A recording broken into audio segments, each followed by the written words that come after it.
मेरी ख्वाब थी कि पाकिस्तान वर्ल्ड कप जीते और दुनिया की बेस्ट टीम बने। तो अस्पताल का सोचा, सबने कहा नहीं बन सकता।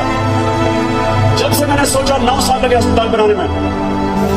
और फिर यूनिवर्सिटी का सोचा, मियांवाली में कई दफा प्राइवेट सेक्टर ने देहात में यूनिवर्सिटी बनाई, वो सोचा। जब पॉलिटिकल पार्टी बनाई सबने मजाक उड़ाया। आखिर में एक दिन आया जो मैं ख्वाब देखता था कि पाकिस्तान की कौम मेरी आवाज में इस तरह के जलसों में आएगी और मेरी आवाज सुनेगी। अल्लाह ने वो पूरी की। लड़ाई रियासत करेंगे। कमजोर के लिए ये रियासत की जिम्मेदारी लेनी है उठाने के लिए। मैं अपनी कौम को कहना चाहता हूं, मैं भी तैयार हूं हर कुर्बानी के लिए, आपको भी तैयार होना चाहिए। अगर आप इस मुल्क के मुस्तकबिल को रोशन देखना चाहते हैं, गुलामों की कोई जिंदगी नहीं है। मेरी नजर में गुलामी से बेहतर मौत है।